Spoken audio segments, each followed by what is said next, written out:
നമ്മളിനി പോകുന്നത് കാസർകോട്ടേക്കാണ്. Kasaragod Bekal ബീച്ചിലും sky dining നടത്തുന്നത് കേരള അഡ്വഞ്ചർ ടൂറിസം വിഭാഗത്തിന്റെ ലൈസൻസ് ഇല്ലാതെയാണ്. സ്കൈ ഡൈനിങ് അഡ്വഞ്ചർ ടൂറിസത്തിന്റെ പട്ടികയിൽ ഉൾപ്പെട്ടാൽ ഉടൻ ലൈസൻസ് ലഭിക്കുമെന്നാണ് കരാർ കമ്പനിയുടെ വിശദീകരണം. ആനച്ചാലിലെ സംഭവത്തിന് ശേഷം ബേക്കലിൽ സ്കൈ ഡൈനിങ് ചെയ്യുന്നവരുടെ എണ്ണം കുറഞ്ഞിട്ടുമുണ്ട്. അരുൺ പൂപ്പറമ്പ നമുക്കൊപ്പം ചേരുകയാണ്. Arun Poopparamba, good evening. ബേക്കൽ ബീച്ചിൽ ഈ സ്കൈ ഡൈനിങ് ആകാശ വിരുന്ന് തുടങ്ങിയിട്ട് കുറെ കാലമായോ? അരുൺ കയറിയിരുന്നോ?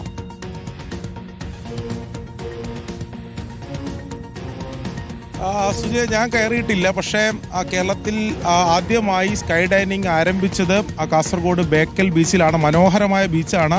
അപ്പോൾ ആ ബീച്ചിൽ ഇത്തരത്തിൽ ആകാശത്ത് നിന്ന് അല്ലെങ്കിൽ ഇത്തരത്തിൽ ഉയരത്തിൽ നിന്ന് ഭക്ഷണം കഴിക്കുക, ആസ്വദിക്കുക എന്നൊക്കെ പറയുന്നത് സുന്ദരമായിട്ടുള്ള കാര്യമാണ്. ഈ വിനോദസഞ്ചാരികളൊക്കെ ആകർഷിക്കാൻ കഴിയുന്ന കാര്യമാണ്. പക്ഷേ ഇതിൻ്റെ സുരക്ഷാ മാനദണ്ഡങ്ങൾ, ഇതിന് ലൈസൻസ് ഉണ്ടോ, അനുമതി ഉണ്ടോ എന്ന കാര്യങ്ങൾ കൃത്യമായി പരിശോധിക്കേണ്ടതുണ്ട്. ഒരു കാര്യം ഇവിടെ ഈ കരാർ കമ്പനിയുടെ ഭാഗമായിട്ടുള്ള അധികൃതർ പറയുന്നുണ്ട്. അതിൽ പറയുന്ന കാര്യം, ഇപ്പോൾ ഈ ആനച്ചാലിലെ സംഭവത്തിന് ശേഷം ഇതിൽ ഈ സ്കൈ ഡൈനിങ് നടത്താൻ വരുന്നവരുടെ എണ്ണം ക്രമാതീതമായി കുറഞ്ഞിട്ടുണ്ട് എന്ന കാര്യം അവർ സമ്മതിക്കുന്നുണ്ട്. അതായത് ആനച്ചാലിലെ സംഭവത്തിന് ശേഷം ആൾക്കാർക്ക് ആശങ്കയുണ്ടായിട്ടുണ്ട് എന്ന കാര്യം വ്യക്തമാണ്. ഇനിയിപ്പോൾ ഈ ബേക്കൽ ബീച്ചിലെ ഈ സ്കൈ ഡൈനിങ്ങുമായി ബന്ധപ്പെട്ട് ഗുജറാത്തിലുള്ള ഒരു കരാർ കമ്പനിയാണ് ഇത് ചെയ്യുന്നത്. BRDC, Bekal resort development corporation, tourism വകുപ്പിന് തന്നെ കീഴിലുള്ള BRDC ആണ് ഈ ബേക്കൽ ബീച്ച് കൈകാര്യം ചെയ്യുന്നത്. അവരിൽ നിന്നാണ് ഈ ഗുജറാത്ത് കേന്ദ്രീകരിച്ചുള്ള കരാർ കമ്പനി ഈ സ്കൈ ഡൈനിങ്ങിന് വേണ്ടി കരാർ എടുത്തിട്ടുള്ളത്. അവർ പറയുന്നത്, നേരത്തെ രാഹുൽ സുരേഷ് പറഞ്ഞതുപോലെയുള്ള കാര്യം തന്നെയാണ്. ഇതിൽ അഡ്വഞ്ചർ ടൂറിസം വിഭാഗമുണ്ട്. ക്യാപ്സ് എന്നാണ് അതിൻ്റെ പേര്. കേരള ടൂറിസത്തിൻ്റെ കീഴിൽ തന്നെ ഉള്ളതാണ്. ആ ക്യാപ്സിൻ്റെ ഈ ലൈസൻസ് ഇതുവരെ ലഭിച്ചിട്ടില്ല. അതിന് കാരണമായി അവർ പറയുന്നത് ഈ സ്കൈ ഡൈനിങ് എന്നുള്ളത് അഡ്വഞ്ചർ ടൂറിസം വിഭാഗത്തിൽ ഉൾപ്പെട്ടിട്ടില്ല. അങ്ങനെ ഒരു കാറ്റഗറി തന്നെ ഇല്ല. ആ കാറ്റഗറി ഇല്ലാത്ത സംവിധാനമാണ് അവിടെ നടപ്പാക്കിക്കൊണ്ടിരിക്കുന്നത്. അപ്പോൾ ബേക്കൽ ബീച്ചിലും അനധികൃതമായി തന്നെയാണ് ഈ സ്കൈ ഡൈനിങ് നടത്തുന്നത്. ഇതൊക്കെ ടൂറിസം വകുപ്പ് കാണുന്നുണ്ടോ? ഇതൊക്കെ പരിശോധിച്ച് ഇതിന് ഉത്തരവാദിത്തപ്പെട്ടവർ അനുമതി കൊടുക്കുന്ന ഒരു ഘട്ടത്തിലേക്ക് എത്തുകയാണ് വേണ്ടത്.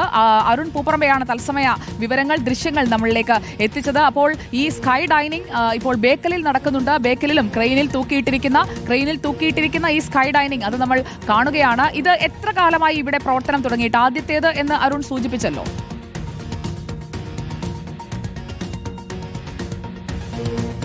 ഇത് 1.5 വർഷം മുമ്പാണ് ഇവിടെ ഇതിന്റെ പ്രവർത്തനം ആരംഭിച്ചത്. ആ ഘട്ടത്തിൽ വലിയ പ്രചാരമുണ്ടായിരുന്നു. ഇതിന്റെ ദൃശ്യങ്ങളൊക്കെ വലിയ രീതിയിൽ പ്രചരിക്കുകയും പുറത്തുനിന്ന്, അതായത് നമുക്കറിയാം കർണാടകയോട് അതിർത്തി പങ്കിടുന്ന ജില്ലയാണ് കാസർഗോഡ്. അപ്പോൾ പ്രധാനമായും കർണാടകയിൽ നിന്നുള്ള വിവിധ ഇടങ്ങളിൽ നിന്നും വിനോദസഞ്ചാരികൾ ഈ പ്രത്യേകിച്ച് ബേക്കൽ തേടി എത്താറുണ്ട്.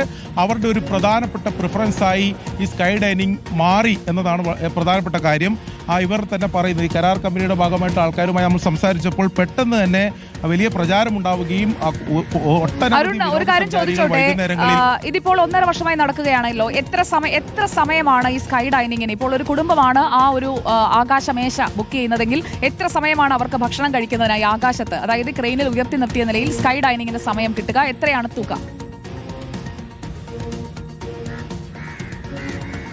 നമുക്ക് ഇത് സ്കൈ ഡൈനിങ് ചെയ്യാൻ എത്തിയവരിൽ തന്നെ നമുക്ക് പ്രതികരണം തേടാം. എത്ര സമയമാണ് നിങ്ങളോട് ഇതിന് പറഞ്ഞിട്ടുള്ളത്? 20 മിനിറ്റ്. 20 മിനിറ്റ്. എത്രയാണ് അതിൻ്റെ റേറ്റ് ഒക്കെ വരുന്നത്? നമ്മളിത് മൊഗ്രാൽപുത്തൂർ ഗ്രാമപഞ്ചായത്തിലെ ഹരിതകർമ്മ സേനയ്ക്ക് ഒരു 1 ഡേ വിനോദയാത്ര പ്ലാൻ ചെയ്തതാണ്. നമ്മൾ മഹ്യൂബ വേസ്റ്റ് മാനേജ്മെൻ്റ് ആണ് അവർ പഞ്ചായത്തിൽ നിന്ന് ഹരിതകർമ്മ സേന കളക്ട് ചെയ്യുന്ന വേസ്റ്റ് കളക്ട് ചെയ്യുന്നത്. അപ്പോൾ അതിൻ്റെ ഭാഗമായിട്ടൊരു 1 ഡേ ട്രിപ്പ്. അപ്പോൾ അതൊരു പാക്കേജ് ആയിട്ടാണ് നമ്മളത് ചെയ്യുന്നത്. ഇവിടെ എത്രയാണ് ഒരാൾക്ക് എത്ര ഇതിൻ്റെ പാക്കേജ്? നമുക്ക് കൺസെഷനിൽ കിട്ടും. ഈ ആനച്ചാലിലെ സംഭവം അറിഞ്ഞിട്ടുണ്ടാവുമല്ലോ, അതിനുശേഷം ഇപ്പോൾ ഇതിൽ കയറാൻ ഇപ്പം ഇവിടെ നിങ്ങളൊപ്പര കൂടെ എത്തിയവരെ ആശങ്ക? ഇല്ല, എല്ലാവർക്കും ഈ ടീമിനോട് അത്രയും വിശ്വാസം ഉണ്ടായിരുന്നു. സെക്യൂരിറ്റി മെഷേഴ്സ് അതെ, ഓക്കെ ആയിരുന്നു. അവിടെ എല്ലാ സുരക്ഷയും ഉണ്ടെന്നാണ് പറയുന്നത്. അരുൺ, നമ്മളിപ്പോൾ സംസാരിക്കുന്നവർ ഇതൊരു കൺസെഷൻ കിട്ടിയവരാണ്. അതല്ലാതെ ഈ സ്കൈ ഡൈനിങ്ങിന്റെ ആളുകളോടൊന്ന് ചോദിച്ചു കഴിഞ്ഞാൽ കസേര എണ്ണത്തിനാണോ ഈ തുക ഈടാക്കുന്നത്? ഒരു കസേരയ്ക്ക് ഇപ്പോൾ ആ ഒരു ആകാശമേശയ്ക്ക് ചുറ്റും ഒരു കുടുംബം മാത്രമല്ല, 1-2 കുടുംബങ്ങൾക്ക് ചേർന്നൊക്കെ വന്നിരുന്ന് കഴിക്കാം, സുഹൃത്തുക്കൾക്ക് വന്നിരുന്ന് കഴിക്കാം. അപ്പോൾ ആളെണ്ണം കണക്കാക്കിയാണോ? എങ്ങനെയാണ് ഇതിന്റെ ഒരു വില നിലവാരം എങ്ങനെയാണ് കണക്കാക്കുന്നത്? ഓരോ കസേരയ്ക്കാണോ അതോ ഭക്ഷണം അനുസരിച്ചാണോ? എങ്ങനെയാണ് ഇതിന്റെ ഒരു ക്രമം?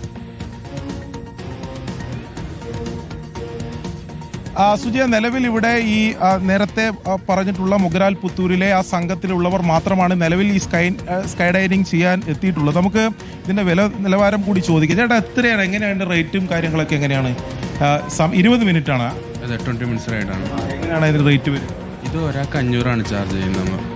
20 മിനിറ്റിന് ഒരാൾക്ക് 500. 500. പിന്നെ പ്ലസ് ഫുഡ്, നിങ്ങൾ ഓർഡർ ചെയ്യുന്ന ഫുഡ് അതിൻ്റെ ഒപ്പം ഉണ്ടാവും. ഫുഡിന് വേറെ തന്നെ റേറ്റ്? വേറെ തന്നെ റേറ്റ്. ഒരാൾക്ക് 500 പ്ലസ് ഫുഡ് 20 മിനിറ്റ്. 20 മിനിറ്റ്. ഇപ്പോഴെങ്ങനെയാണ് ഈ ആൾക്കാരുടെ തിരക്ക്? ഇന്ന് ഞായറാഴ്ചയാണ്, പക്ഷെ വലിയ തിരക്കാണ്. ഞായറാഴ്ച പൊതുവേ നല്ല തിരക്കാരുണ്ട്. ഇത് ഇനിയിപ്പോൾ ഫെസ്റ്റ് വരാൻ പോകുന്നല്ലേ, ഇനിയിപ്പോൾ ആൾക്കാരെല്ലാം വരാൻ തുടങ്ങും. ഇപ്പോൾ നിലവിൽ ഇപ്പോൾ ഓഫ് സീസൺ ആയതുകൊണ്ട് ഇങ്ങനെയാണ് ആൾക്കാർ. പിന്നെ ഫെസ്റ്റിവൽ സമയത്താണ് നല്ല ആൾക്കാർ വരും. ഇതിൽ സെക്യൂരിറ്റി മെഷേഴ്സിനെ സംബന്ധിച്ച് ആൾക്കാർക്ക് ആശങ്കയുണ്ടോ? മനസ്സിലായില്ല എങ്ങനെയാണെന്ന് വെച്ചാൽ ഇതിനൊരു സുരക്ഷാ സംവിധാനങ്ങളെ പറ്റി ഇതിപ്പം ഇല്ല അങ്ങനത്തെ പ്രശ്നമൊന്നും ഇതുവരെ ആൾക്കാരും മിനിയാന്നൊരു 3 പ്രശ്നം ഇൻസിഡൻറ്റിന് ശേഷം ആൾക്കാർ 2-3 ആൾക്കാർ ഇങ്ങനെ ചോദിച്ചിരുന്നു.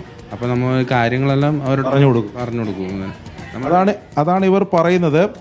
ഇവിടെ ഇപ്പോൾ നമ്മൾ ദൃശ്യങ്ങൾ കാണുന്നത് നേരത്തെ പറഞ്ഞിട്ടുള്ള ഈ മൊഗ്രാൽ പുത്തൂരിലെ എന്താണ് ഇത്? കയറാൻ പോവാണോ? ടെൻഷൻ ഉണ്ടോ മനസ്സിൽ? ഇല്ല ടെൻഷനൊന്നുമില്ല. ഇല്ല. മുകളിൽ പോയി ഭക്ഷണം കഴിക്കും. ഈ കഴിഞ്ഞ ദിവസം ഈ ഇടുക്കിയിലൊക്കെ ഇങ്ങനെ സ്റ്റക്കായി പോയതൊക്കെ കണ്ടിരുന്നു ടി വിയിൽ. കണ്ടിന്. അത് കഴിഞ്ഞിട്ടും ആശങ്കയില്ല അല്ലേ? ആശങ്കയില്ല. എപ്പോഴും ഒരിക്കൽ മരിക്കുന്നല്ല. എന്തായാലും ധൈര്യം പ്രശ്നമല്ല. അവരെ പറഞ്ഞു മേടിപ്പിക്കേണ്ട. എന്തായാലും അരുൺ പൂപ്പറമ്പയാണ് നമുക്കൊപ്പം ചേർന്നത്. ആനച്ചാലിൽ കസേരയൊന്നിന് ഭക്ഷണവും എല്ലാം ചേർത്ത് 1000 രൂപയാണ്. ഇവിടെ കസേരയൊന്നിന് 500. പിന്നെ കഴിക്കുന്ന ഭക്ഷണം നാരങ്ങ വെള്ളമാണെങ്കിൽ നാരങ്ങ വെള്ളത്തിന്റെ കാശ് കൊടുത്താൽ മതി. അതല്ല, നിങ്ങൾ നൂഡിൽസ് ആണെങ്കിൽ നൂഡിൽസിന്റെ കാശ് കൊടുക്കണം. അതനുസരിച്ചാണ് ഈ തുക കണക്കാക്കുന്നത്. പക്ഷേ 1.5 വർഷമായി ഈ സ്കൈ ഡൈനിങ് അവിടെ വിജയകരമായി തന്നെ മുന്നോട്ട് പോവുകയാണ്. അതാണ് നമ്മളവിടെ കണ്ടത്. ആളുകൾ അവിടെ വരുന്നു. ഫെസ്റ്റൊക്കെ വരുമ്പോഴത്തേക്കും ധാരാളം ആളുകൾ വന്നു വരുന്നു. അപ്പോൾ സുരക്ഷിതമായി ഇത് നടത്താൻ കഴിയുമെന്നേ. ഇതിനൊരു ലൈസൻസിങ് സംവിധാനം കൊണ്ടുവരിക, സുരക്ഷാ പരിശോധനകൾ ഇടയ്ക്കിടയ്ക്ക് നടത്തുക. ആനച്ചാലിൽ ഉണ്ടായതുപോലെയുള്ള കാര്യങ്ങൾ ഉണ്ടാകാതിരുന്നാൽ മതി. ഇത് ലോകമെമ്പാടുമുള്ള ഒരു സംവിധാനമാണ്. നമ്മുടെ നാട്ടിലും വരട്ടെ എന്ന് തന്നെയാണ് നമ്മൾ ആഗ്രഹിക്കുന്നത്. പക്ഷേ അതിൽ സുരക്ഷ ഉറപ്പാക്കണം. ആ സുരക്ഷ ഉറപ്പാക്കുന്നതിന് വേണ്ടി നമ്മളിത് തുറന്നു കാട്ടുകയും ചെയ്യും.